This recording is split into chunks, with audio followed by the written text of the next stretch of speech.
الشيطان الرجيم بسم الله الرحمن الرحيم ألف لام ميم ذلك الكتاب لا ريب فيه هدى للمتقين الذين يؤمنون بالغيب ويقيمون الصلاة ومما رزقناهم ينفقون والذين يؤمنون بما أنزل إليك وما أنزل من قبلك وبالآخرة هم يوقنون أولئك على هدى من ربهم وأولئك هم المفلحون إن الذين كفروا سواء عليهم أأنذرتهم أم لم تنذرهم لا يؤمنون ختم الله على قلوبهم وعلى سمعهم وعلى أبصارهم غشاوة ولهم عذاب عظيم صدق الله العظيم.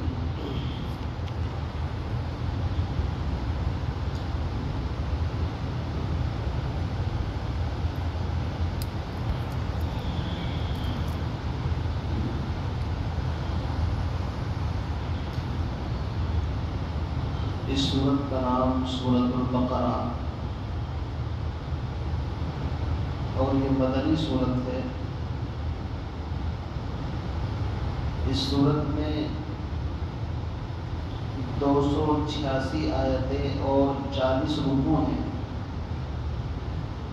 اور 6021 کلمات اور 525,000 حروف ہیں.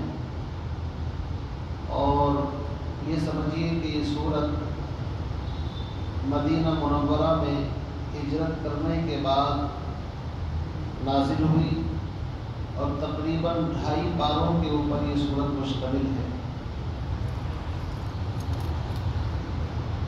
اور بہت سارے مسائل احکام اس سورت کے اندر اللہ رب العزت نے بیان فرمائے ہیں. جب آپ اس سورت کو پڑھیں گے سنیں گے تو ایسا محسوس ہوگا گویا پورے قرآن پاک کا خلاصہ سمٹ کر کے سورہ بقرہ کے اندر آ گیا. بقرہ نام رکھنے کی وجہ میں نے بتائی تھی کہ اس میں چونکہ دائیں یا بیل کا واقعہ ہے. بنی اسرائیل میں قاتل کا قتل ہو گیا تھا اور قاتل کا پتہ نہیں تھا تو موسیٰ علیہ السلام کی خدمت میں حاضر ہوئے. موسیٰ علیہ السلام نے اللہ سے دعا کی تو معجزاتی طور پر انہیں حکم ہوا کہ دائیں کو ذبح کرو اور اس کا گوشت اس مقتول سے لگا دو تو وہ خود بتا دے گا. اس لیے اس سورت کا نام سورۃ البقرہ ہے. فرماتے ہیں الف لام میم یہ حروف مقطعات ہیں. قرآن پاک کی تقریباً 29 سورتوں کے شروع کے اندر الف لام میم الف لام را طٰ طاسین میم طاسین یاسین نون اس طرح کے الفاظ آئے ہیں. یہ حروف مقطعات کہلاتے ہیں. اور حروف مقطعات کے بارے میں ویسے تو بڑی تفصیل ہے لیکن ہم اجمالاً آپ کو اتنی بات بتا دیں کہ حروف مقطعات یہ وہ الفاظ ہیں جن کے معنی اور مفہوم اللہ جانتے ہیں اور اللہ نے اپنے پیغمبر حضور علیہ السلام کو بتائے اور یہ نبی اور پروردگار کے درمیان ایک راز ہے. بعض اہل علم پر کبھی کبھی اللہ رب العزت اس کے اسرار اور معانی کو منکشف فرما بھی دیتے ہیں لیکن وہ معانی قطعی نہیں بلکہ ظنی ہوتے ہیں. جیسا کہ مجدد الفسانی رحمۃ اللہ علیہ اور بعض بزرگان دین کے بارے میں آتا ہے کہ وہ کہتے ہیں کہ اللہ نے ان الفاظ کے معانی کو ہم پر منکشف کیا کھولا. بہرحال قرآن پاک کی 2 طرح کی آیات ہیں. ایک آیات محکمات ایک آیات متشابہات.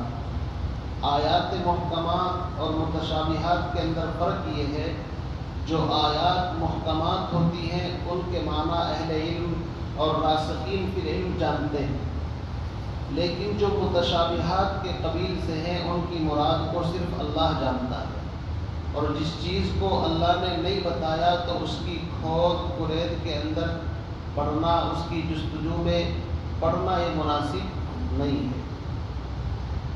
پھر اہل عرب ان کے معنی اور مفہوم کو جانتے تھے، ان کے کلام میں عام طور سے اس طرح کے الفاظ استعمال ہوتے تھے، اسی لیے انہیں کوئی اعتراض نہیں ہوا الف لام میم کے آنے پر، بلکہ وہ اس بات کے سمجھنے پر مجبور ہوئے کہ جس قرآن کی ابتدا ایسے الفاظ سے ہو رہی ہے کہ جس کا مفہوم ہم سمجھنے سے عاجز ہیں، حالانکہ الف لام میم انہی کی لینگویج عربی زبان کے حروف ہیں، تو اس سے تو قرآن پاک کی فصاحت، بلاغت، اس کا معجزہ ہونا اور بھی ظاہر ہوتا ہے۔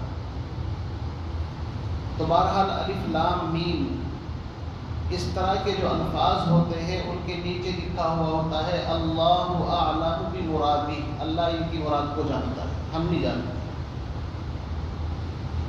آگے فرمایا ذالک الکتاب لا ریب فیہ، اس کتاب میں کوئی شک اور شبہ نہیں۔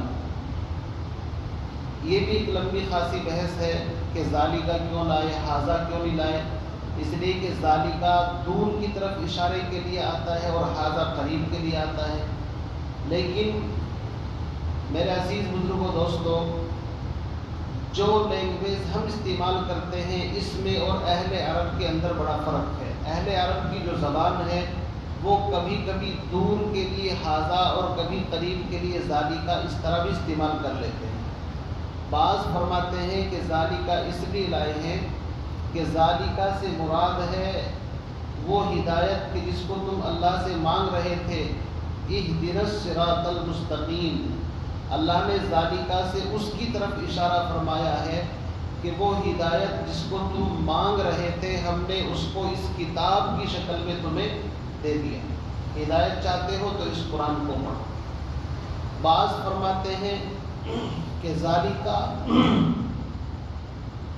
اس لیے لایا گیا کہ جو چیز بڑی اہم ہوتی ہے، محتم بالشان ہوتی ہے، اس کی طرف اشارہ کرنے کے لیے لفظ ذالکہ سے اللہ نے اشارہ فرمایا، چونکہ یہ قرآن احکم الحاکمین کا نازل کردہ قرآن ہے، اہمیت کی حامل ہے، اس لیے ذالکہ لائے۔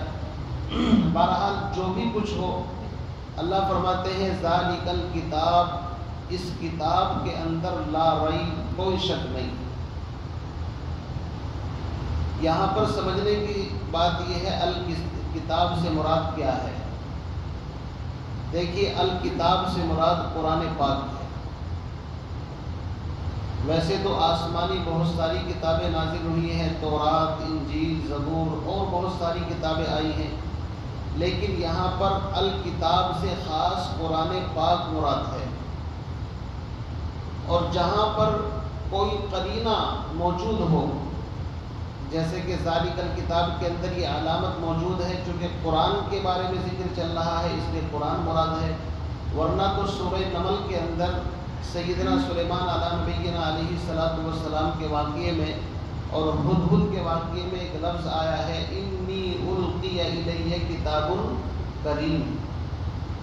وہاں پر ہدہد پرندے نے ایک خط لے جا کر کے ڈالا تھا، اس خط کو کہا انی القی الیہ کتاب کریم، لفظ کتاب آیا نا، تو وہاں پر کتاب سے مراد یہ نہیں کہ اس کے اوپر آسمان سے کوئی وحی آئی ہے، کوئی آسمانی کتاب اس کو دی، نہیں، بلکہ وہاں پر قرینہ موجود ہے کہ وہ ہدہد پرندہ ایک خط لے کر کے آیا تھا، اس لیے وہاں پر مراد کوئی آسمانی کتاب نہیں ہے۔ تو ذالک الکتاب لا ریب فیہ، اس کتاب میں کوئی شک اور شبہ نہیں۔ سوال یہ ہوتا ہے کہ دنیا کی جتنی کتابیں ہیں، ہر آدمی جب کتاب لکھتا ہے تو آخر میں لکھتا ہے کہ بھائی میں نے اپنی بساط، اپنی کوشش کے مطابق بڑی صلاحیت خرچ کی، لیکن پھر بھی ہو سکتا ہے اس میں کوئی غلطی رہ گئی ہو۔ لیکن یہ عجیب البیلی کتاب ہے کہ ایک دعوے کے طور پر سب سے پہلے کہتی ہے اس کتاب میں کوئی شک نہیں، تو یہ فیصلہ تو قاری اور پڑھنے والے کے اوپر چھوڑ دینا چاہیے تھا۔ جواب یہ ہے کہ ایک خالق کا کلام ہے اور ایک مخلوق کا کلام ہے، دونوں میں فرق ہے۔ خالق اس کو کہتے ہیں جو نہ کھاتا ہے، نہ پیتا ہے، نہ سوتا ہے، نہ اونگتا ہے، وہ بھول سے، چوک سے، ہر طرح کے نقص سے پاک ہے۔ یہ کلام خالق کا ہے، کسی مخلوق کا کلام نہیں ہے۔ اور خالق اس کو کہتے ہیں جو ہر طرح کی بھول چوک سے پاک ہو، بے عیب ذات ہو۔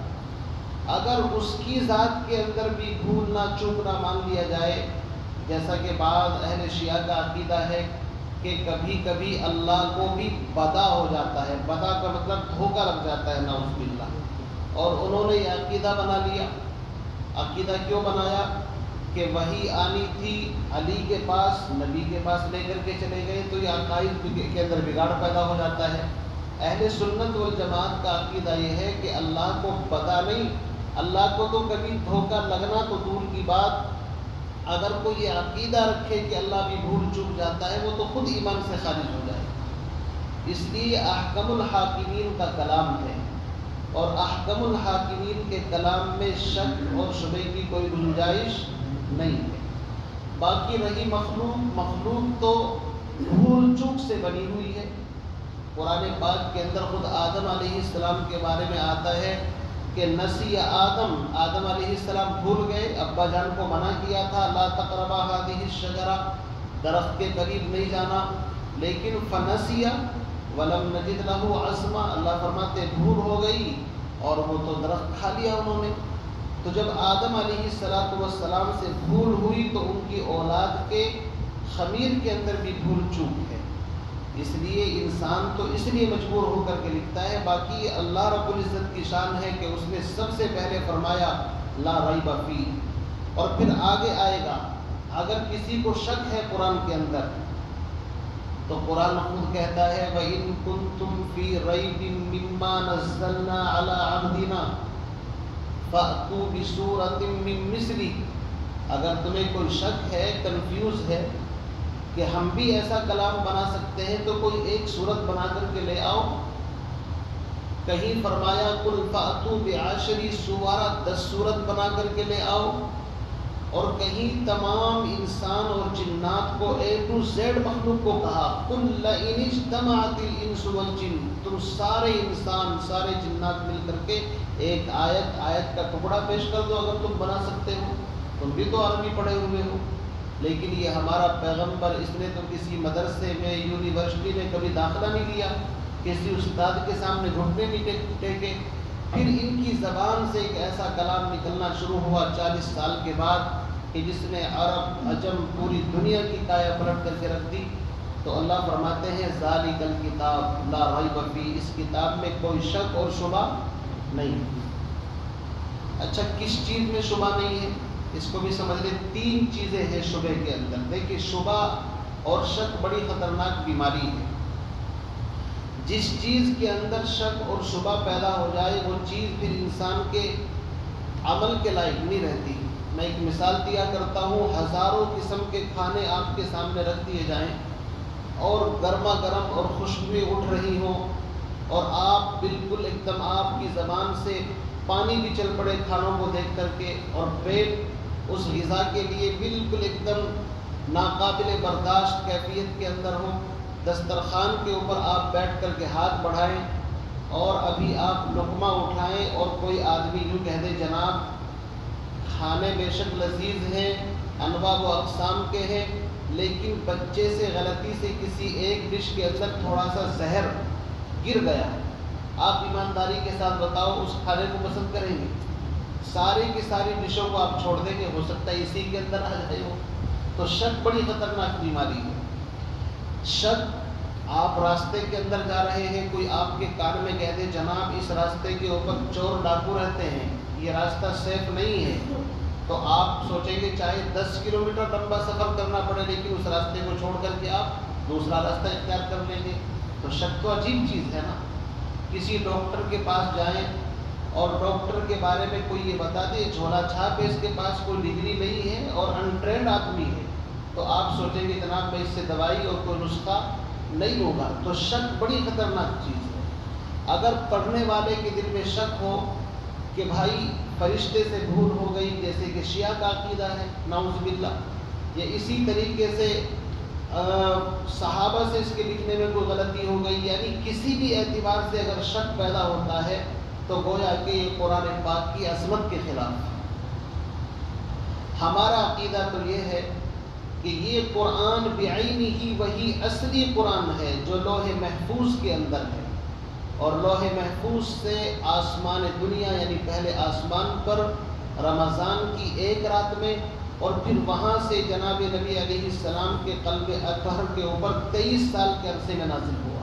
جو لوح محفوظ میں قرآن ہے وہی قرآن بعینہ یہ ہمارے سامنے موجود ہے، اور دنیا کے لاکھوں کروڑوں حفاظ کے سینوں کے اندر بعینہ یہی قرآن موجود ہے۔ بل ہوا قرآن مجید فی لوح محفوظ۔ تو یہ جو فرمایا اس کتاب میں کوئی شک نہیں ہے، تو شک کس چیز میں نہیں ہے اس کو سمجھیں۔ سب سے پہلی چیز تو یہ ہے کہ اس قرآن کے منزل من اللہ، اللہ کی طرف سے نازل ہونے میں کوئی شک اور شبہ نہیں، پہلی بات۔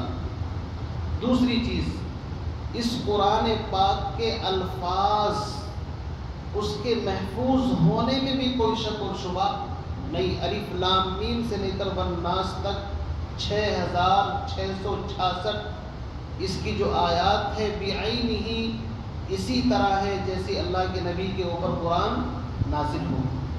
اور تیسری چیز، اس قرآن پاک کے معانی اور مطالب کے اندر بھی کوئی شک اور شبہ نہیں ہے، اس لیے کہ سورۃ القیامہ جو پارہ نمبر 29 کے اندر ہے، وہاں پر آئے گا جب وحی نازل ہوتی تھی تو اللہ کے نبی جلدی جلدی پڑھتے تھے تاکہ میں اس کو یاد کر لوں۔ تو اللہ نے اپنے نبی کو فرمایا لا تحرک بہ لسانک، نبی جی اپنی زبان کو تھکانے کی کوئی ضرورت نہیں ہے۔ کیوں؟ ان علینا جمعہ وقرآنہ، اس قرآن کو آپ کے سینے کے اندر محفوظ کرنا اور اس کے مطالب کو سمجھانا یہ ہماری ذمہ داری ہے۔ تو جو ذمہ داری ہماری ہے آپ اس کے اندر پریشان کیوں ہوتے ہیں خامخواہ؟ پتہ یہ چلا کہ قرآن پاک کی نص قطعی ہے انا نحن نزلنا الذکر وانا لہ لحافظون، ہم نے قرآن کو اتارا، ہم اس کی حفاظت کریں گے۔ اور کسی قرآن اور کسی کتاب کے بارے میں اللہ نے یہ نہیں فرمایا، صرف قرآن کی خصوصیت ہے کہ اللہ نے اس کی حفاظت کی ذمہ داری لی ہے۔ اسی لیے آج تک باطل نے بڑی کوششیں کی۔ کچھ سال پہلے آپ نے سنا ہوگا امریکہ کے اندر ایک نیا قرآن چھاپنے کی سازش ہوئی، اس کا نام رکھا الفرقان انہوں نے، اور بڑے اس کے نسخے انہوں نے چھاپے، دنیا کے اندر بانٹنے کی کوشش کی، لیکن کہیں بھی اس کا کوئی نام و نشان نہیں۔ امت قبول نہیں کر سکتی، امت کو پتہ ہے ہمیں یہی قرآن جس کی حفاظت کی ذمہ داری اللہ نے دی ہے۔ 1965 کے اندر بھی کچھ لوگوں نے کوشش کی تھی، ایک قرآن نیا نکالنے کی کوشش کی، اور سورہ بقرہ کو 19ویں نمبر پر رکھا اور سورہ زلزال کو فرسٹ نمبر پر رکھا۔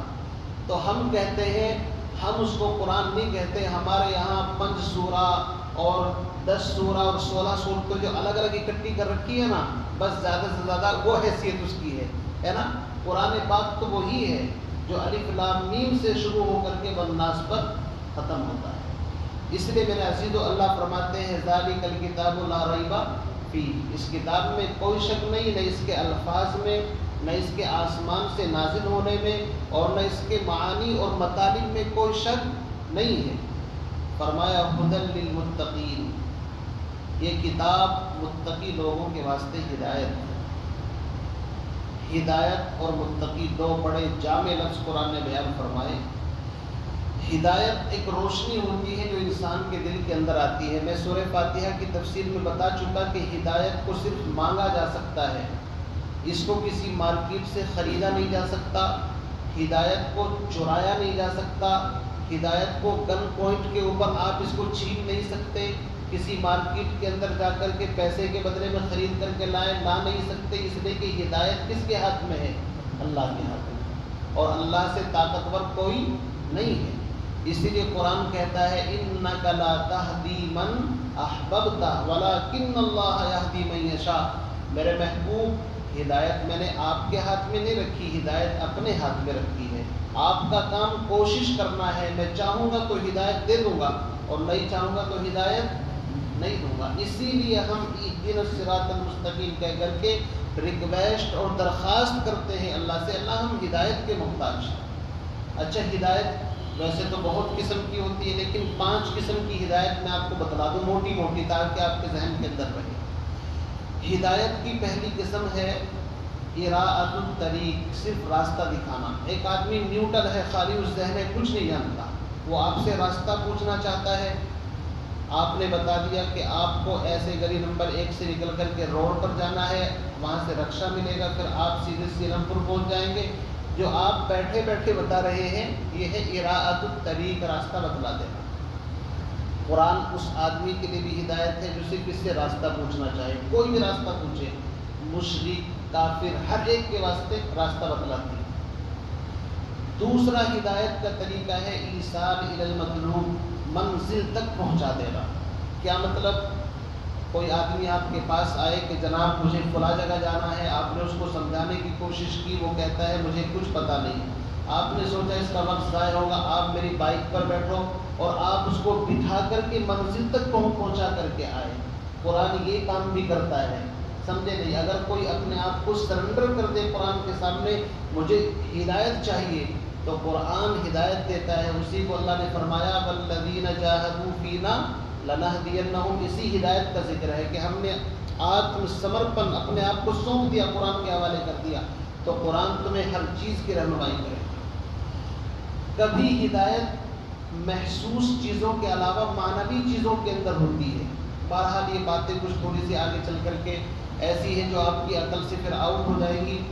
خاص طور سے یہ سمجھ لیجیے کہ کسی بھی طرح کی ہدایت ہو، محسوس کے اندر ہو، غیر محسوس کے اندر ہو، انفرادی ہدایت ہو یا اجتماعی ہدایت ہو۔ اجتماعی ہدایت مطلب کسی ملک کا کوئی قانون آپ کو بنانا ہے، قرآن کے اندر وہ ہدایت ہے کہ پورے ملک کا قانون آپ قرآن سے لے سکتے ہیں، سمجھے نہیں؟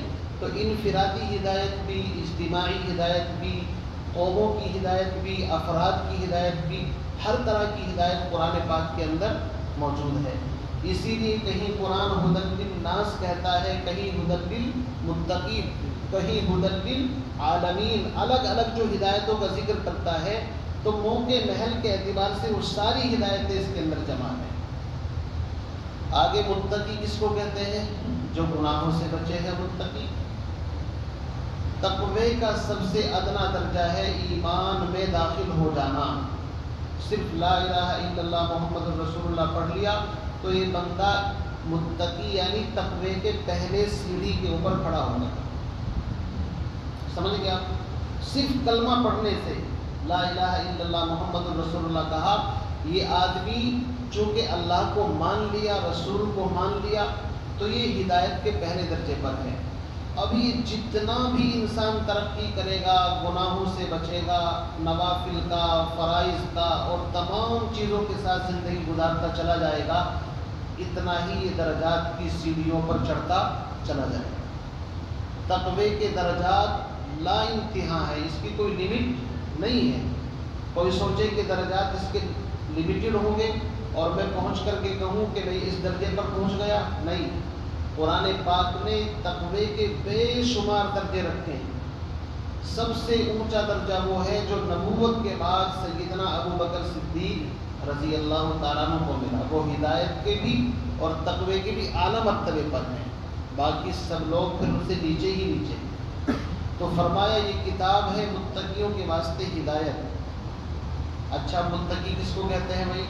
کوئی آدمی یہ کہے میں بھی متقی ہوں، میں بھی متقی ہوں۔ قرآن پاک نے متقین کی چند صفات بیان فرمائی ہیں آگے، اور وہ چند صفات کتنی ہیں؟ تقریباً 6 صفات ہیں متقی لوگوں کی۔ کتنی صفات ہیں؟ متقی لوگوں کی 6 صفات۔ سب سے پہلی چیز الذین یؤمنون بالغیب، بن دیکھی چیزوں پر، غیب کی چیزوں پر ایمان رکھنا۔ دوسری چیز وَيُقِيمُونَ الصَّلَاةَ، نماز قائم کرنا۔ اور تیسری چیز جو رزق اللہ نے دیا ہے اس میں سے خرچ کرنا۔ اور 5ویں چیز پہلی آسمانی تمام A to Z کتابوں پر ایمان رکھنا۔ اور پانچویں چیز قرآن پاک اور وہ تمام چیزیں جو نبی علیہ الصلوۃ والسلام کو اللہ نے دی ہیں، چاہے وہ احادیث ہوں، سنت ہو، قرآن ہو، ان تمام پر ایمان رکھنا۔ اور چھٹی چیز وَبِالْآخِرَةِ هُمْ يُوقِنُونَ، موت کے بعد کی جو زندگی ہے جس کو آخرت کہتے ہیں، اس کا صحیح یقین رکھنا۔ یہ 6 صفات متقی لوگوں کی ہے جن کو اللہ نے یہاں پر بیان فرمایا ہے۔ اب قرآن پاک کی آپ ترتیب دیکھیے، اللہ رب العزت نے جب سورہ بقرہ کو شروع کیا تو 3 جماعتوں کا ذکر فرمایا ہے۔ کتنی جماعتوں کا؟ 3 گروہ کا ذکر فرمایا ہے۔ سب سے پہلے متقی لوگوں کا ذکر فرمایا۔ کتنی آیات میں؟ 5 آیات میں۔ 4 آیتوں میں ذکر ہے، 5ویں میں ان کا رزلٹ اور انعام ہے۔ اولئک علی ھدی من ربہم واولئک ھم المفلحون۔ 2 آیتوں میں ان لوگوں کا تذکرہ فرمایا جو ہدایت سے کوسوں دور، جنہوں نے ہدایت لینی ہی نہیں چاہی، جن کو کافر کہا جاتا ہے۔ اور باقی پھر تیسرے نمبر پر اس جماعت کا ذکر فرمایا جو اپنے آپ کو بظاہر مسلمان کہتے تھے لیکن حقیقت میں منافق تھے۔ تو اللہ نے فرسٹ نمبر پر ایمان والوں کا ذکر فرمایا، متقی لوگوں کا، اس کے بعد کافر، اور اس کے بعد کافر کی جو دوسری شاخ ہے منافق، ان کا ذکر فرمایا۔ اب ہم متقی لوگوں کی صفات میں نے اجمالاً آپ کے سامنے بتا دی کہ اگر وقت کم رہا تو کم سے کم سمیٹ لیں گے بات کو۔ متقی لوگوں کی سب سے پہلی صفت کیا ہے؟ الذین یؤمنون بالغیب، وہ لوگ جو غیب پر ایمان رکھتے ہیں۔ غیب کسے کہتے ہیں؟ ہر وہ چیز جو انسان کی محسوسات سے باہر ہو اس کو غیب کہتے ہیں۔ یعنی نہ آنکھوں سے وہ دکھائی دے، نہ کانوں سے سنائی دے، نہ ہاتھوں سے اس کو مطلب پکڑا جا سکے، وہ ساری کی ساری چیزیں کیا ہیں؟ غیب ہیں۔ جیسے کہ ہم نے اللہ کو نہیں دیکھا، اللہ رب العزت بھی ایک غیب کی چیز ہے۔ ہم نے جنت اور جہنم کو نہیں دیکھا، اللہ جہنم کو نہ دکھائے، محفوظ فرمائے، یہ بھی غیب کی چیز ہے۔ ہم نے فرشتوں کو نہیں دیکھا، ہم نے قرآن نازل ہوتے ہوئے نہیں دیکھا، لیکن ان تمام چیزوں کو نبی علیہ السلام کے اعتماد پر، ہمیں نبی پر اعتماد ہے کہ اللہ کے نبی نے جو کچھ باتیں بتائی ہیں وہ برحق اور سچی ہیں، بس اسی کا نام ایمان ہے۔ سمجھ گئے ہیں؟ لا الہ الا اللہ محمد الرسول اللہ، نہ ہم نے اللہ کو دیکھا نہ محمد کو دیکھا۔ کمال کی بات یہ ہے۔ اسی لیے تو ایک روایت میں آتا ہے کہ اللہ کے نبی نے ایک مرتبہ صحابہ سے پوچھا سب سے عجیب ایمان کس کا ہے؟ صحابہ نے کہا کہ فرشتوں کا ہے۔ اللہ کے نبی نے فرمایا فرشتوں کا عجیب ایمان کیسے ہوا؟ وہ تو ہر وقت اللہ کو دیکھتے ہیں، ان کا عجیب ایمان کیسے ہوا؟ تو صحابہ نے کہا تو پھر نبیوں کا ہے۔ کہا کہ نبیوں کو کیوں کیا ہوا؟ نبی تو ہر وقت اللہ رب العزت سے کوئی باتیں کرتا ہے، کسی پر وحی آ رہی ہے، وہ بھی اللہ کے خاص مقربین ہیں۔ تو صحابہ نے سوچا پھر ہم ہوں گے، کیونکہ ہم حق کو دیکھتے ہیں۔ اللہ کے نبی نے فرمایا تمہیں کیا ہوا؟ تم تو معجزات اپنی آنکھوں سے دیکھتے ہو، میں زمین پر چاند کی طرف انگلی سے اشارہ کر دوں وہ 2 ٹکڑے ہوتا ہے، تم دیکھ رہے ہو۔ میری انگلیوں سے چشمے اور فوارے پھوٹتے ہیں، تم اس کو دیکھتے ہو۔ کنکریاں کلمہ پڑھتی ہے، تم اس کو دیکھتے ہو، سنتے ہو، تمہیں کیا ہوا؟ اب صحابہ خاموش ہو گئے۔ فرمایا کہ سب سے عجیب ایمان ان کا ہے جو تمہارے بعد میں آئیں گے، اور انہوں نے نہ تمہیں دیکھا نہ مجھے دیکھا، لیکن اس کے باوجود وہ ایمان لائیں گے، اللہ کو ایک جانیں گے، مجھے نبی مانیں گے، تمہیں صحابہ مانیں گے۔ عجیب ایمان ان کا ہے۔ پتہ ہی چلا اللہ کے نبی میری اور آپ کی تعریف کر کے گئے۔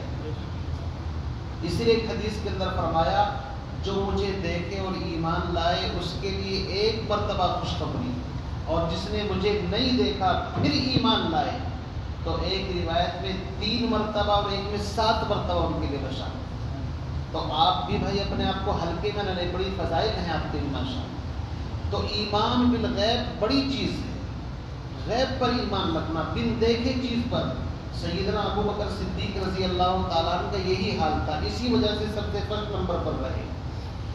ابو بکر عمر میں کیا فرق ہے؟ کسی نے سوال کیا وہ بھی صحابی، ابو بکر کا مقام بھی کم نہیں، عمر کا مقام بھی کم نہیں، عمر جس راستے سے گزرتا ہے شیطان نہیں گزرتا، حضور کے بعد کوئی نبی ہوتے تو عمر نبی ہوتے، لیکن فرق یہ ہے کہ سیدنا ابو بکر صدیق مزاج نبوت کو دیکھ کر کے بات کرتے ہیں، نبی کے چہرے پر نگاہ رہتی ہے، جو نبی کہتے ہیں بس میری تو وہی رائے ہے، میری اپنی کوئی رائے نہیں۔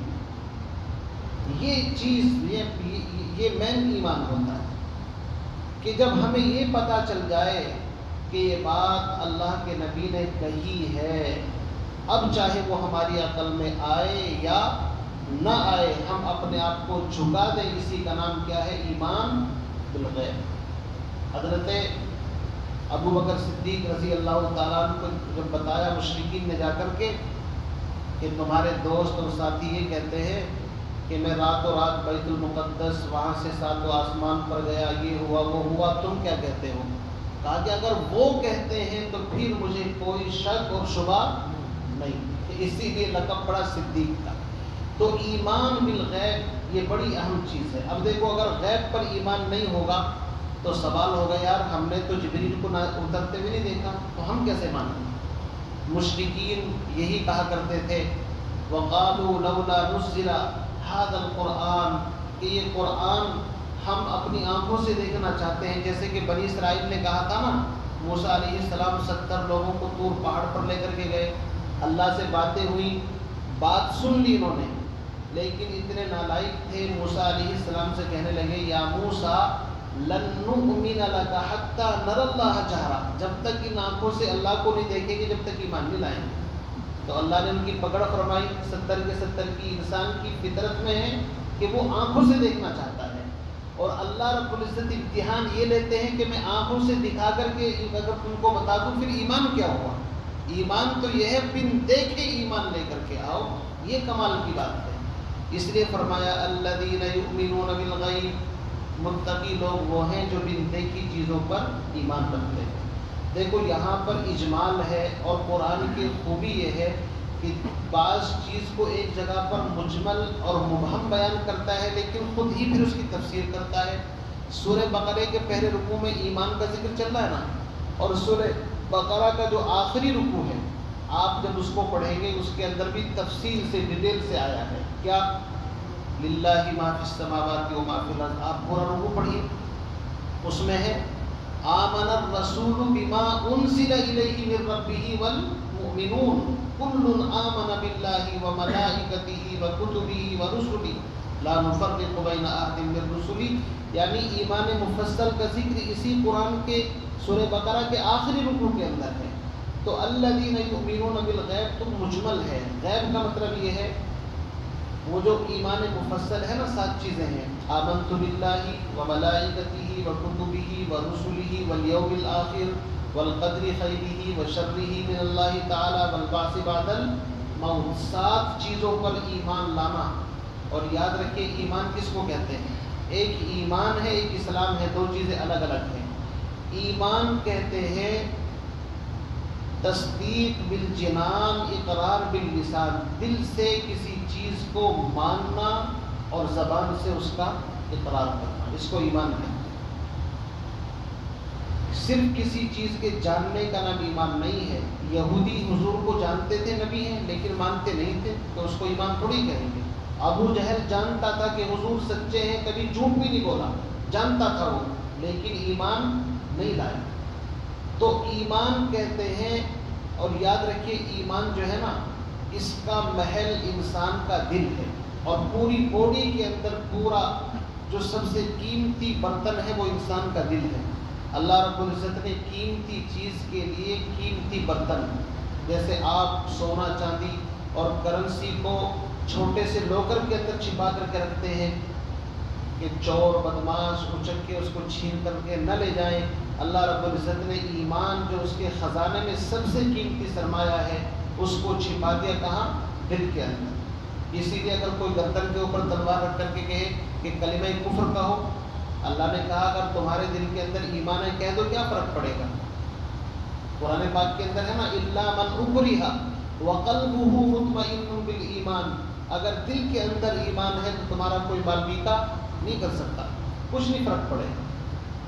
اب رہی بات یہ کہ جان بچانے کے لیے کہہ سکتے نہیں، تو بھائی رخصت اور عزیمت دو چیزیں ہیں، اجازت ہے کہہ سکتے ہیں، لیکن کوئی ڈٹ جائے اور شہید ہو جائے اس کا درجہ الگ ہے، لیکن کہنے کی بہرحال اجازت ہے، چونکہ دل کے اندر ایمان ہونا چاہیے۔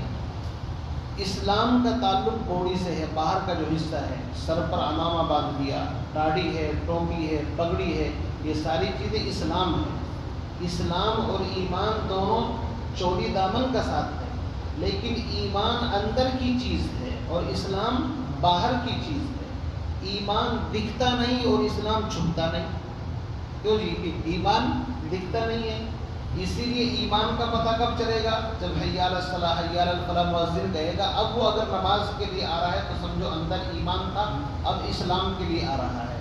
ظاہری عبادت کو اسلام کہتے ہیں، اسی لیے دوسرے نمبر پر ایمان کے بعد فرسٹ نمبر پر نمازی کا ذکر آ رہا ہے۔ کیوں؟ جب انسان کا عقیدہ صحیح ہو گیا، بغیر عقیدے کے تو نہ نماز قبول ہے نہ روزہ قبول ہے، تو پہلے عقیدے کو صحیح کرنا ہے۔ جب ہمارا غیب پر ایمان ہے کہ ہم اللہ کو مانتے ہیں، کتابوں کو مانتے ہیں، نبیوں کو مانتے ہیں، رسولوں کو مانتے ہیں، تقدیر کو مانتے ہیں، آخرت کو مانتے ہیں، اب تم ایمان کامل کے اندر داخل ہو گئے۔ اب اپنے عمل سے ظاہر کرو نماز پڑھ کر کے کہ ہم مسلمان ہیں۔ اللہ نے فرمایا وَيُقِيمُونَ الصَّلَاةَ، اور متقی لوگ وہ ہیں جو نمازوں کو قائم کرتے ہیں۔ دیکھو، ایک ہوتا ہے نماز پڑھنا، ایک ہوتا ہے نماز قائم کرنا، فرق ہے۔ پڑھنا کیا ہے؟ ایک صحابی آئے، جلدی جلدی نماز پڑھی، اللہ کے نبی دیکھ رہے ان کو، حضور نے فرمایا قم فصلی فإنک لم تصلی، کھڑے ہو جاؤ، دوبارہ نماز پڑھو، تم نے نماز نہیں پڑھی۔ 2-3 مرتبہ نماز نہیں پڑھائی اللہ کے نبی نے۔ نماز قائم کرنا مطلب یہ ہوتا ہے خشوع خضوع کے ساتھ، اخلاص کے ساتھ۔ قرآن پاک کے اندر فرمایا وَمَا أُمِرُوا إِلَّا لِيَعْبُدُوا اللَّهَ مُخْلِصِينَ لَهُ الدِّينَ، خالص اللہ کے لیے خشوع خضوع ہو۔ قَدْ أَفْلَحَ الْمُؤْمِنُونَ الَّذِينَ هُمْ فِي صَلَاتِهِمْ خَاشِعُونَ، نماز کے اوقات کی پابندی ہو۔ إِنَّ الصَّلَاةَ كَانَتْ عَلَى الْمُؤْمِنِينَ كِتَابًا مَوْقُوتًا، جماعت کا اہتمام ہو۔ وَارْكَعُوا مَعَ الرَّاكِعِينَ، اسی طریقے سے نماز کے بارے میں اللہ نے بڑی چیزیں قرآن کے اندر فرمائی ہیں۔ نماز کے بارے میں یہاں تک فرمایا کہ اگر کھڑے ہو کر نہیں پڑھ سکتے بیٹھ کر کے پڑھو، بیٹھ کر نہیں لیٹ کر کے پڑھو، ورنہ اشارے سے پڑھو، نماز معاف نہیں۔ یہاں تک فرمایا کہ اگر تم میدان جنگ کے اندر ہو، دشمن سے مقابلہ ہو، تو بھی تمہیں نماز پڑھنی ہے، حالانکہ نہ کھانے کا پتہ نہ پینے کا، لیکن نماز تب بھی پڑھنی ہے۔ سفر میں ہو، حضر میں ہو، نماز تب بھی پڑھنی ہے۔ اللہ کے نبی دنیا سے جاتے جاتے حضرت عباس فرماتے ہیں کہ حضور کی آواز بہت ہلکی ہلکی تھی، میں نے کان لگا دی کہ حضور کیا فرما رہے ہیں؟ آپ فرما رہے تھے الصلاۃ الصلاۃ وما ملکت ایمانکم، لوگوں نماز کا خیال رکھنا اور اپنے ماتحتوں کا خیال رکھنا۔ نماز ہر حال کے اندر پڑھی جائے گی۔ قرآن پاک کے اندر فرمایا اللہ نے، اگر اللہ زمین کی خلافت تمہیں دے دے تو تمہاری سب سے پہلی ذمہ داری ہے کہ تم زمین میں نماز قائم کرو۔ کیوں؟ نماز ایک ڈسپلن ہے۔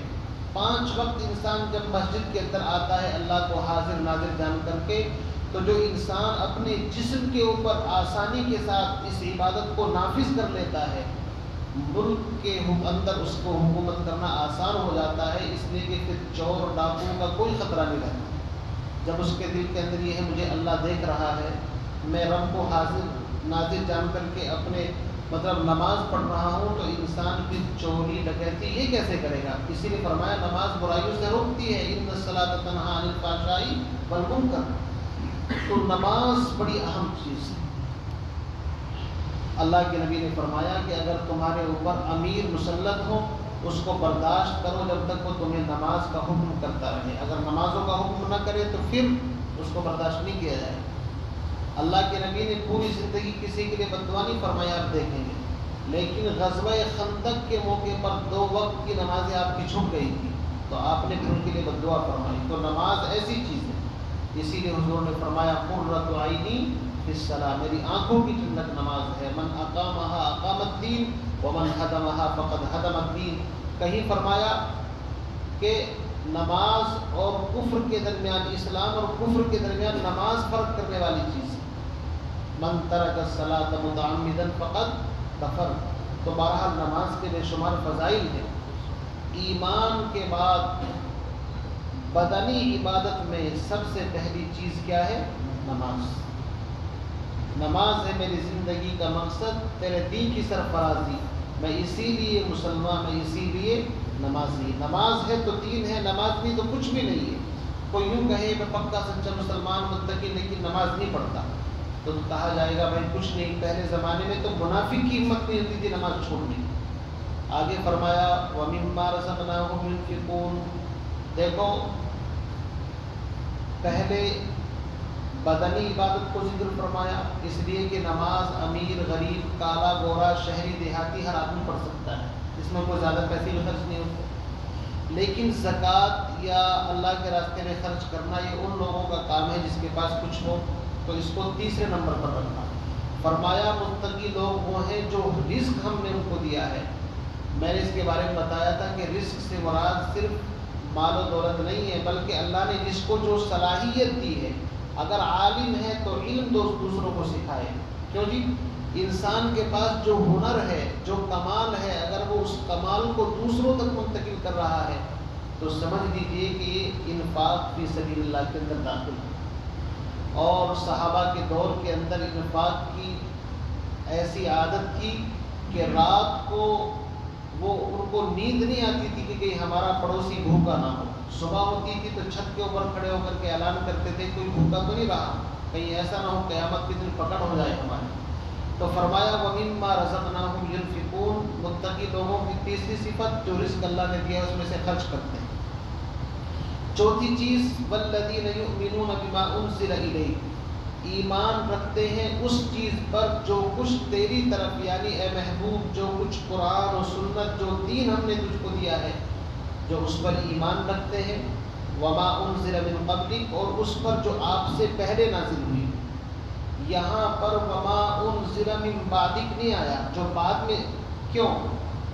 اس میں اشارہ ہے کہ حضور علیہ السلام خاتم النبیین ہیں، خاتم المرسلین ہیں. آپ آخری نبی ہیں، آپ کے بعد نبوت اور رسالت ختم. اگر کوئی یہ عقیدہ رکھے کہ حضور کے بعد کوئی نیا نبی آئے گا تو وہ نبی تو کیا امتی بھی نہیں رہے گا. حضور علیہ السلام کے مرض الوفات آخری ایام میں ہی کچھ لوگوں نے نبوت کا دعویٰ کر دیا تھا. مسیلمہ کذاب، اسود عنسی، طلیحہ، اور ایک عورت تھی اس کو بھی نبوت سنی، سجا بنت حارث. تو ابو بکر صدیق رضی اللہ تعالیٰ عنہ نے حضرت خالد بن ولید، اکرمہ بن ابی جہل، بڑے بڑے صحابہ کو بھیج کر کے ان کا مقابلہ کیا اور ان کو چھٹی کا دودھ یاد دلا دیا. اور آپ نے اعلان فرما دیا تھا کہ آپ آخری نبی ہیں، آپ کے اوپر نبوت بھی ختم اور رسالت بھی ختم. اچھا، ماضی قریب میں ابھی مجھ سے یہ کیا نام مرزا غلام احمد قادیانی، اس نے بھی دعویٰ کیا میں بھی نبی ہوں. اللہ کے نبی نے فرمایا قیامت تک 30 کے قریب جھوٹے کذاب دجال میدان میں آئیں گے جو اپنے آپ کو نبی کہیں گے، لیکن وہ سب کے سب کیا ہوں گے؟ جہنم. اللہ کے نبی آخری نبی تھے، نبوت اور رسالت ختم آپ کے اوپر. اچھا، کبھی کبھی قادیانی لوگ سیدھے سادھے مسلمانوں پر جا کر کے محنت کرتے ہیں اور سوال کر دیتے ہیں کہ بھائی دیکھو یہ بتاؤ نبوت جو ہے وہ رحمت ہے یا زحمت ہے؟ اب سیدھا سادہ آدمی کہے گا نبوت تو اللہ کی طرف سے ایک رحمت ہے. تو پھر سوال کریں گے کہ رحمت کو جاری رہنا چاہیے یا بند ہونا چاہیے؟ بتاؤ بھائی، آپ بھی بتاؤ. آدمی سوچے گا جو چیز رحمت ہے، رحمت کو تو جاری رہنا چاہیے، بند کیوں ہو؟ تو وہ کہیں گے کہ تم تو کہتے ہو نبوت بند ہو گئی تو تم نے تو رحمت کو بند کر دیا، اور ہم کہتے ہیں نبوت جاری ہے یعنی ہم رحمت کو چالو کیے ہوئے ہیں. اب سیدھا سادہ آدمی بیچارہ چکرا جاتا ہے کہ بھائی کیا جواب دیں اس کو. تو بھائی جواب یہ ہے کہ نبوت بے شک رحمت ہے، لیکن بارش بھی ایک رحمت ہے اللہ کی طرف سے. بارش کیا ہے؟ اللہ کی طرف سے رحمت ہے. لیکن کب رحمت ہے؟ جب بوقت ضرورت ہو اور بقدر ضرورت. دو شرطوں کے ساتھ. اگر ضرورت ہے بارش کی، بارش ہو تبھی تو رحمت ہے، اور اگر ضرورت ہی نہیں ہے اور بارش ہو جائے تو پھر وہ رحمت ہے زحمت ہے بھائی، وہ تو عذاب ہے. تو بارش اللہ کی رحمت ہے، لیکن کب؟ جب بوقت ضرورت ہو. اور بقدر ضرورت ہو، جتنی ضرورت ہے اتنی برسے، اگر ضرورت سے زیادہ برس جائے تو نوح علیہ السلام کے زمانے میں جو طوفان آیا تھا وہ اسی وجہ سے تو آیا تھا بھائی۔ تو نبوت بے شک رحمت ہے، لیکن بوقت ضرورت اور بقدر ضرورت، اور ضرورت حضور کے اوپر پوری ہو چکی۔ آپ عالمی نبی ہیں اور پورے عالم کے لیے آپ کو قرآن کہتا ہے وَمَا أَرْسَلْنَاكَ إِلَّا رَحْمَةً لِلْعَالَمِينَ، پورے عالم کے لیے ہم نے آپ کو رحمت بنا کر کے بھیجا ہے۔ قرآن انتم اور آخری کتاب ہے، قرآن نے بھی کہہ دیا وَمَا أَرْسَلْنَا، کہ قرآن جو ہے یہ پورے عالم کے لیے ہے، هُدًى لِلْعَالَمِينَ، پورے عالم کے لیے ہدایت ہے۔ تو بہرحال حضور اکرم صلی اللہ علیہ وسلم کے اوپر نبوت ختم ہے، اس لیے فرمایا وما انزل من قبلک، جو آپ سے پہلے کتابیں نازل ہوئی ہیں ان پر بھی ایمان رکھتے، اور جو کچھ آپ کے اوپر نازل ہوا ہے یعنی اس میں قرآن بھی ہے اور احادیث بھی ہے، وحی متلو اور غیر متلو، اس پر بھی ایمان رکھتے۔ اور چھٹی چیز فرمائی وبالآخرۃ ھم یوقنون، اور آخرت کو یقینی جانے۔ تو فرمایا کہ یہ لوگ متقی ہیں، یہی لوگ ہدایت یافتہ ہیں جن کی زندگی کے اندر یہ 6 صفات ہوں گی: ایمان بالغیب، نمازوں کی پابندی، اور جو رزق اللہ نے دیا ہے اس میں سے خرچ کرنا، اور جو کچھ آپ پر نازل ہوا ہے یعنی قرآن اور احادیث اور سنت اس پر ایمان رکھنا، اور جو کچھ آپ سے پہلے نبیوں پر آسمانی کتابیں آئی ہیں ان پر ایمان رکھنا، وبالآخرۃ ھم یوقنون، اور آخرت کو یقینی جاننا۔ اللہ فرماتے ہیں اولئک علی ھدی من ربہم، یہی لوگ اپنے پروردگار کی طرف سے ہدایت پر ہیں، واولئک ھم المفلحون، اور یہی لوگ پورے کامیاب ہیں دنیا میں بھی اور آخرت میں۔ آگے کی 2 آیتوں میں کافروں کا ذکر فرمایا، ان الذین کفروا، کفر کے معنی آتے ہیں چھپانا۔ ان 2 آیتوں میں کافروں کی اس خاص قسم کا ذکر ہے جنہوں نے ہدایت کے بدلے میں گمراہی کو خرید لیا تھا، جیسے ابو جہل، ابو لہب، امیہ بن خلف، ورنہ تو بہت سارے لوگ ایسے تھے جو نبی کے زمانے میں کفر پر تھے لیکن نبی کے ہاتھ پر پھر بعد میں ایمان لائے، ان کا ذکر یہاں پر نہیں ہے۔ یاد رکھیے ہدایت کے اعتبار سے انسانوں کی 7 قسمیں ہیں۔ کتنی قسمیں ہیں؟ 7۔ ازلی اعتبار سے اللہ رب العزت نے قرآن کے اندر فرمایا فَمِنْهُمْ شَقِيٌّ وَسَعِيدٌ، شروع میں انسانوں کی 2 قسمیں ہیں، یا تو انسان سعید ہے یا شقی ہے۔ شقی کہتے ہیں بدبخت کو، پھر شقی کی 2 قسمیں ہیں، ایک اصحاب الشمال، بائیں طرف والے، اور اصحاب الشمال جو ہے پھر اللہ رب العزت نے ان کی 2 قسمیں کی ہیں۔ ایک تو وہ جو بالکل کھلے کافر ہیں جن کا ذکر ان الذین کفروا کے اندر فرمایا، اور دوسرے وہ جن کو منافقین کہا گیا ہے جن کا ذکر نیچے آیا ہے۔ تو بہرحال اصحاب الشمال، اصحاب المشأمہ، یعنی جو شقی ہیں ان کی 2 قسمیں ہیں، ایک وہ جو ازلی اعتبار سے بالکل کفر اور شرک کو مقدر میں لے کر کے پیدا ہوئے، اور دوسرے وہ جن کو منافق کہا جاتا ہے، کبھی روشنی میں آتے ہیں اور کبھی پھر پیچھے چلے جاتے ہیں، جیسے کہ جب گھنگھور گھٹا ہوتی ہے تو کبھی بجلی چمکتی ہے تو روشنی ہو جاتی ہے پھر اندھیرا ہو جاتا ہے، یہ منافقین ہیں۔ اور جو سعید ہیں ان کی 5 قسمیں ہیں۔ سعید اس کی ایک قسم تو وہ ہے جن کو قرآن نے اولئک المقربون اور والسابقون الاولون کہا ہے، یہ تو فرسٹ نمبر کے لوگ ہیں جن کو صحابہ، عشرہ مبشرہ اور خلفائے راشدین۔ پھر دوسری قسم سعید کی ہے جن کو اصحاب الیمین کہا ہے قرآن نے، دائیں طرف والے۔ اب اصحاب الیمین جو ہے ان کے اندر بھی پھر 2 قسمیں ہیں۔ ہاں، اولئک المقربون کی 2 قسمیں ہیں۔ جو اولئک المقربون ہیں ان کے بارے میں قرآن کہتا ہے اللہ یجتبی الیہ من یشاء ویہدی الیہ من ینیب، یعنی ایک مجتبی اور ایک منیب۔ اور جو اصحاب الیمین ہیں اس کی 3 قسمیں ہیں۔ ایک وہ جن کو اہل عفو کہا جاتا ہے، جن سے اللہ معافی اور درگزر کا معاملہ فرماتا ہے، چلو یار غلطی ہوگی میں نے معاف کر دیا۔ دوسرے وہ ہیں جن کو اہل فضل کہا جاتا ہے، جن پر اللہ نے اپنا فضل اور انعام فرمایا۔ اور تیسرے لوگ وہ ہیں جن کو معذبین کہا جاتا ہے، یعنی اگر ان سے غلطی ہوتی ہے تو اللہ ان کو یا تو دنیا ہی میں سزا دیتا ہے یا کبھی کبھی آخرت میں سزا دے گا وہاں پر لے جا کر کے، لیکن بہرحال یہ سب سعید اور جنتی لوگ ہیں۔ تو ازلی اعتبار سے انسانوں کی تقسیم 7 گروہوں کے اندر ہے، یا تو شقی ہیں یا سعید، شقی کی 2 قسمیں، یا تو کھلے کافر یا منافق، اور سعید کی 5 قسمیں۔ پہلی قسم اولئک المقربون، مقربون کی 2 قسمیں ہیں، اللہ یجتبی الیہ من یشاء ویہدی الیہ من ینیب۔ اور پھر سعید کی دوسری قسم ہے اصحاب الیمین، اور اصحاب الیمین کی 3 قسمیں ہیں، ایک اہل فضل، ایک اہل عفو اور ایک معذبین۔ تو میں نے شارٹ کٹ میں آپ کو بتا دیا، ان آیتوں کے اندر اللہ رب العزت نے ان لوگوں کا تذکرہ فرمایا ہے جو ازلی اعتبار سے، جیسے کہ سورج نکلتا ہے، ہر چیز کے اوپر روشنی، لیکن جو چیزیں روشنی کو جذب کرنے والی ہوتی ہیں وہ فائدہ اٹھا لیتی ہیں، باقی جن چیزوں کے اندر جیسے پہاڑوں کے اوپر سے، پتھروں کے اوپر سے، ہر جگہ پر روشنی ہوتی ہے لیکن فائدہ نہیں اٹھاتی اس سے وہ۔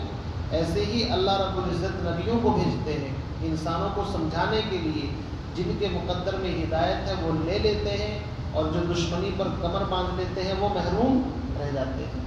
انہی کو فرمایا ان الذین کفروا سواء علیہم، بے شک وہ لوگ جنہوں نے کفر کیا، سواء علیہم ان کے حق میں برابر ہے، انذرتہم اے نبی تو ان کو ڈرائے، ام لم تنذرہم یا نہ ڈرائے، لا یؤمنون کے ایمان لانے والے نہیں۔ ختم اللہ علی قلوبہم، وجہ کیا ہے؟ اللہ نے ان کے دلوں پر مہر لگا دی، وعلی سمعہم ان کے کانوں پر مہر لگا دی۔ مہر اس چیز پر لگاتے ہیں جس میں چاروں طرف سے کوئی چیز داخل ہو سکے، تو کان اور دل ایسے ہیں کہ چاروں طرف سے بات کو لیتے ہیں، اس لیے یہاں پر مہر کا ذکر فرمایا۔ اور آنکھ چونکہ صرف سامنے سے دیکھتی ہے تو ان کے اوپر مہر نہیں بلکہ پردے کا ذکر فرمایا، پردہ ڈال دے تو بھی کافی ہے۔ وعلی ابصارہم غشاوہ، اور ان کی آنکھوں پر پردہ ہے۔ یہ پردہ کیسا ہے؟ کجروی، جب انسان اپنی صلاحیت کو کھو لیتا ہے تو وہ جیسے کہ گندگی کا جو کیڑا ہوتا ہے وہ نالی کے اندر رہتا ہے، اگر اس میں نالی کے اندر چھوڑ دو تو اس کو بڑا مزہ آئے گا، اس کی صلاحیت ہی ایسی ہو گئی ہے۔ آپ اس کو خوشبو کے اندر لپیٹ کر کے رکھ دو، اس کو مزہ نہیں آئے گا۔ ایسے ہی وہ لوگ جنہوں نے ہدایت کو گمراہی کے بدلے میں خرید لیا، ان کو کفر میں انہی کے اندر مزہ آتا ہے۔ اللہ نے انہی کا ذکر فرمایا، وعلی ابصارہم غشاوہ، اور ان کی آنکھوں پر پردہ ہے، وَلَهُمْ عَذَابٌ عظیم، اور ایسے لوگوں کے واسطے دردناک عذاب ہے۔ تو 2 جماعتوں کا ذکر الحمدللہ آپ کے سامنے آ چکا، ایک متقی لوگوں کا ذکر، ان کی 6 صفات، اور ان 2 آیتوں کے اندر متقی لوگوں کے جو اپوزٹ ہیں، یعنی وہ لوگ جنہوں نے کفر کو ہدایت کے بدلے میں خریدا، اور جنہوں نے بالکل کفر کے اوپر کمر باندھ لی تھی، جیسے ابو جہل، ابو لہب، امیہ بن خلف اور اس طرح کے اور لوگ۔ پھر آگے 13 آیات میں ان لوگوں کا ذکر ہے جو کبھی مسلمانوں کی طرف 1 قدم رکھتے ہیں لیکن 2 قدم کافروں کی طرف رکھتے ہیں، یہ انہی کی ایک چھوٹی جماعت ہے جس کو منافق کہا گیا ہے۔ تو بہرحال اجمالاً آپ حضرات کے سامنے میں نے مختصر بات رکھی ہے، اور تفصیل کے ساتھ انشاءاللہ فجر کے بعد درس قرآن ہوتا ہے، آپ حضرات 15-20 منٹ کے لیے اس میں تشریف لائیں گے تفصیل کے ساتھ، اس وقت آپ سمجھ سکتے ہیں۔ یہ تو موٹا موٹا اس لیے تاکہ اس کا خلاصہ جو حضرات شریک نہیں ہو سکتے ان کے سامنے آ جائے، اس لیے باتیں ہم نے آپ کے سامنے رکھی ہیں۔ ویسے تو قرآن ایک ایسا سمندر ہے، کتنے بھی اس کے اندر سے موتی نکال لو اس کے عجائب کبھی ختم نہیں ہوتے۔ اگر ہم چاہیں تو ہدی للمتقین کے اوپر ہی اب تک بات ہو سکتی تھی، ایک لفظ کے اوپر کئی گھنٹے ہو سکتے ہیں، لیکن کم سے کم اگر مکمل اس چیز کو حاصل نہ کر سکے تو تھوڑا بہت بھی اگر اس میں سے انشاءاللہ کچھ تشنگی بجھانے کے لیے، پیاس بجھانے کے لیے کچھ تھوڑا بہت فائدہ اٹھا لیں تو بھی انشاءاللہ کافی ہے۔ آپ حضرات اس درس قرآن کے اندر شوق اور ذوق کے ساتھ تشریف لاتے رہیں انشاءاللہ۔ آج کے سبق کا خلاصہ گویا کہ یہی ہے کہ اللہ رب العزت نے اس سورت کے شروع میں 3 جماعتوں کا ذکر فرمایا۔ پہلی جماعت وہ ہے جس کو ہدی للمتقین کہا، اور متقی لوگوں کی 6 صفات بیان فرمائی۔ دوسری جماعت وہ ہے کہ جو متقی لوگوں کے خلاف کفر اور شرک کی وادیوں میں گھومنے والے ہیں، ان کے بارے میں اللہ نے فرما دیا کہ یہ عذاب عظیم کے مستحق ہیں۔ اور تیسری جماعت کا ذکر انشاءاللہ آئندہ آپ کے سامنے آئے گا۔ اللہ تعالیٰ سے دعا فرمائے ہم تمام کو متقین کی فہرست کے اندر داخل فرمائے اور تقوی کے اعلیٰ مقام پر فائز فرمائے. کفر سے، شرک سے، نفاق اور بدعات سے ہماری ذریت اور آل اولاد تمام کی حفاظت فرمائے. اور متقین کی جو 6 صفات ہیں، ایمان بالغیب، اقامت الصلاۃ، انفاق فی سبیل اللہ اور باقی صفات کو اپنی زندگی کے اندر مکمل طریقے سے داخل کرنے کی سعادت نصیب فرمائے. سبحان اللہ و بحمدہ، سبحانک اللہم و بحمدک، اشہد ان لا الہ الا انت